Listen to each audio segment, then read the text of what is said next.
현대차, 기아가 미국 시장에서 11월 가운데 역대 최다 판매를 기록했습니다.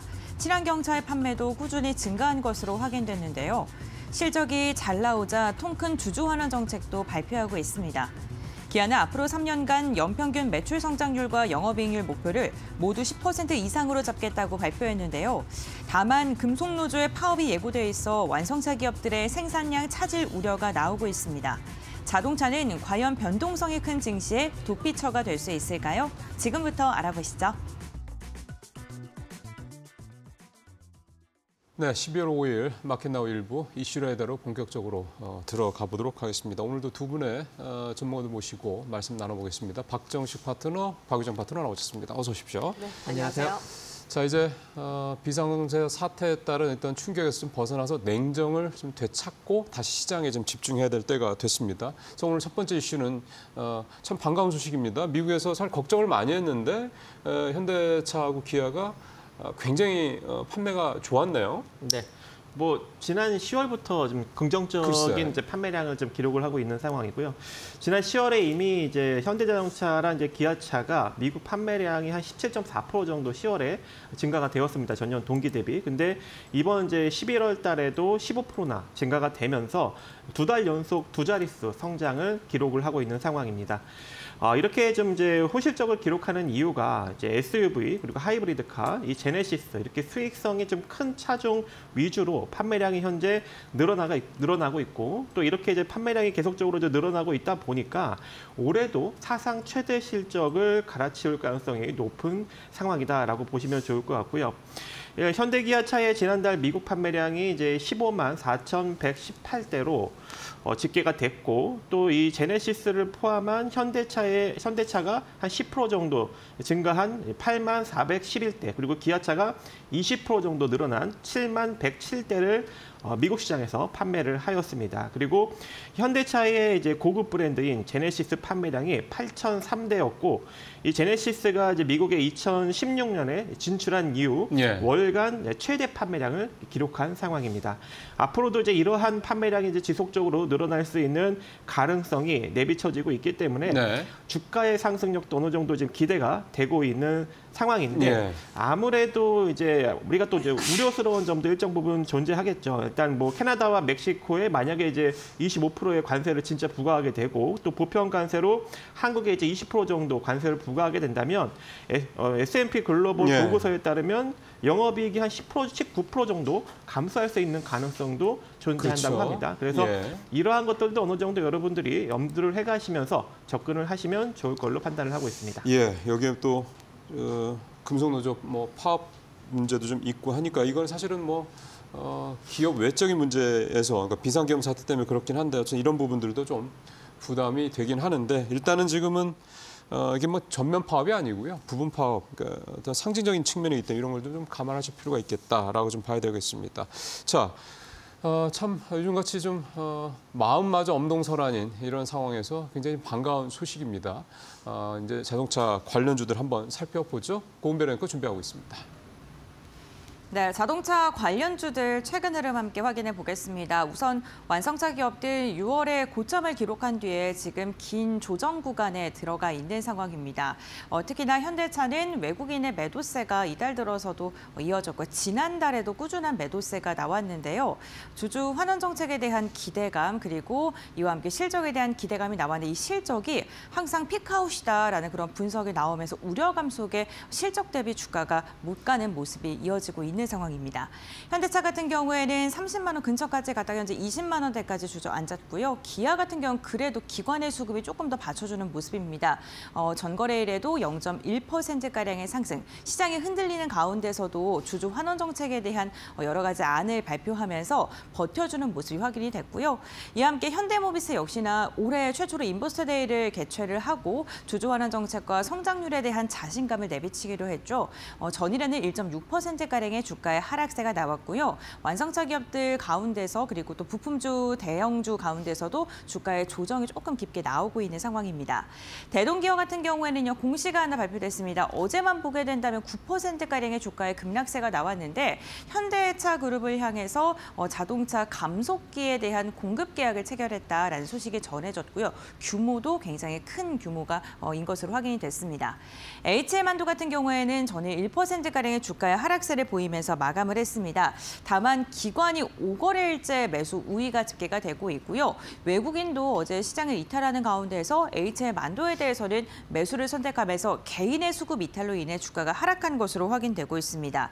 사실 HM만도와 같이 이 멕시코에 공장이 있거나 멕시코에 관세에 대한 우려가 있는 자동차 관련 기업들 관세 발표 25% 부과 발표 이후에 주가가 깊게 눌렸었는데 우려가 과도하고 본 매출액과 비교했을 때 그렇게 비중이 크지 않다라는 분석이 나오면서 다시금 주가의 반등을 시도하고 있는 모습입니다.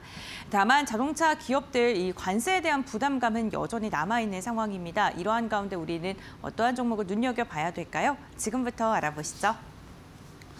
자, 자동차 관련주는 여러분께 눈에 익으신 종목들 참 많죠. 그래서 자, 이 중에서 이제 우리 박정희 전무가 어떤 종목 가져오셨는지 궁금하네요. 어디입니까? 네, 3번 모터스 자동차 부품주를 주목을 해보았는데요. 네. 일단 현대기아차 같은 경우에는 대형주다 보니까 아무래도 좀 시장의 영향을 상당히 많이 받을 것으로 보여집니다. 최근에 근데 우리 이제 코스피 지수가 이제 쉽게 나아가지 못하고 있는 그런 국면이기 때문에 오히려 호실적으로 기록하고 있는 자동차 부품주 쪽을 여러분들이 좀 주목을 할 필요성이 있을 것 같고요. 그리고 관세의 영향을 받는다 하더라도 이 부품 쪽은 조금 이제 그 관세의 영향을 좀 덜 받지 않을까라고 또 생각을 합니다. 그래서 3번 모터스를 한번 준비를 해보았는데요. 3번 모터스 같은 경우에는 자동차 부품 회사, 이 플라스틱 부품, 파이프류 이런 것들을 이제 또 자동차 변속기 부품, 플레이트류 이런 것들을 이제 만들고 있는 그런 회사인데 최근에 이제 자회사를 통해서 이 플라스틱 부품 매출이 상당히 많이 좀 긍정적으로 나오고 있습니다. 그래서 어느덧 이 플라스틱 부품 쪽 매출이 한 62.47%로 연결 매출 기준으로 상당히 높은 비중을 차지하고 있는 상황인데 아무래도 이제 친환경 차 쪽에 들어가는 부품류가 이제 상당히 많이 이제 존재하다 보니까 역대 최고 실적을 갈아치우고 있는 상황입니다. 이번에 3분기 영업이익이 213억 원이 이제 발표가 됐는데 아무래도 이제 자동차 판매에 유럽 쪽에 이제 자동차 판매에 힘입어서 한 50.7%나 증가가 되었고요.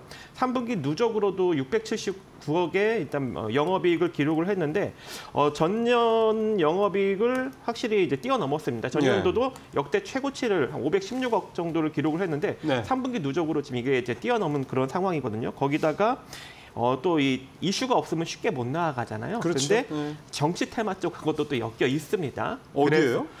이재명 쪽하고 좀 엮여 있기 그래요? 때문에 어제도 좀 주가의 상승력이 좀 어느 정도 나온 그런 상황이어서 아무래도 이제 최대 실적을 기록하고 있고 또 상당히 저평가 국면에 정치 테마 쪽하고도 엮여 있다 보니까 이런 종목들 여러분들이 접근을 하신다면 지금과 같이 약간 이제 불안한 시장에서도 좋은 결과를 만들어갈 수 있을 것으로 판단을 하고 있습니다. 예.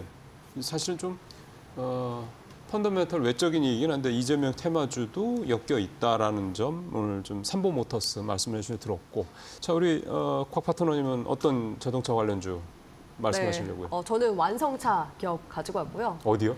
기아. 네, 가져왔습니다. 기아가 되게 어제 사실 상황에서 반등을 했으니까 좀 좋았더라고요, 주가가. 네, 아직까지 현대차 같은 경우에는 주가가 아직 하방으로 좀 자리가 잡혀 있는 상황인데 기아는 지금 바닥 다지기를 다시 좀 하고 있는 중이기 그래요? 때문에 약간 추세적으로는 좀 차별화되는 부분이 있어서 가지고 왔고요. 기아차가 올해 컨센서스 보니까 매출이 거의 한 107조 가량 나와주더라고요. 작년은 좀 아쉽게도 100조 달성을 못했는데 사상 지금 최대치, 그러니까 창사 이래 사상 최대치 매출액이라고 볼 수가 있거든요. 그래서 올해 기아 같은 경우에는 상반기에 최고가 주가가 13만 5천 원대까지 주가가 상승세가 나오기도 했었고 아쉽게도 쌍봉을 맞고 지금 이제 조정을 좀 주고 있었던 단계였습니다. 네, 최근에 좀 관련해서 내용들을 찾아보니까 일단 올해 10월 달만 봤을 때 누적 현대차, 기아차의 전기차 수출 규모가 23%대나 급감을 했습니다. 예. 전기차 캐즘 때문이라고 볼 수 있을 것 같은데 반면에 기아의 미국 판매 법인은요. 지난 11월 현지에서만 7만 대 이상의 차량을 판매를 하면서 작년 동월 대비해서 무려 20% 증가한 실적을 달성을 했습니다. 판매 내역들을 보니까 거의 이제 SUV나 하이브리드 차량에서 이러한 실적을 냈다고 볼 수 있을 것 같은데요. 네. 모델별로 봤을 때는 카니발이라든지 EV6, 스포티지 쪽에서 관련 모델 쪽에서 실적이 좀 나왔다라고 이제 볼 수 있을 것 같고요.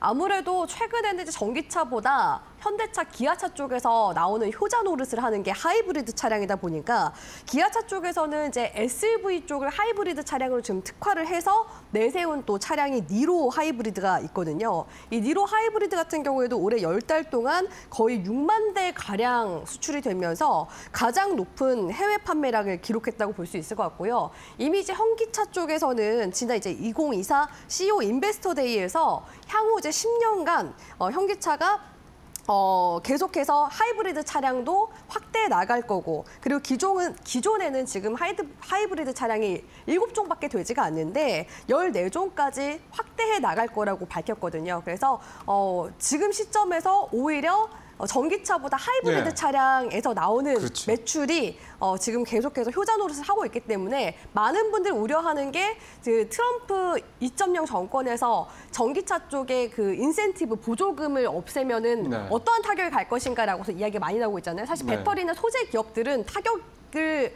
받게 될 가능성이 높지만 완성차 기업들 특히나 현대차나 기아차는 판매 지금 라인업이 많습니다. 그래서 친환경차도 세부적으로 봤을 때 전기차, 수소차 이렇게 하이브리드 차량을 보유를 하고 있기 때문에 오히려 좀 타격이 그러니까 해지가 좀 되지 않을까라는 그런 이제 전망들이 나오고 있다라고 이제 볼 수 있을 것 같고요. 네. 최근에 기아차 쪽에서 향후 이제 3년간 기업 가치 제고 계획도 발표를 했습니다.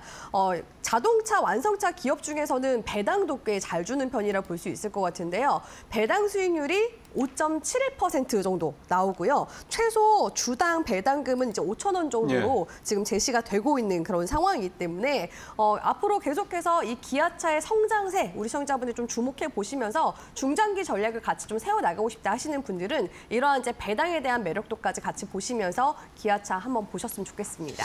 예, 뭐 기아차야 뭐 큰 설명이 필요하겠습니까? 좀 좋은 종목이고 지금 특히 이제 하이브리드 쪽 이런 쪽에 좀 집중을 하겠다라는 전략이 좀 적절하다라는 그런 말씀을 좀 들어줬네요.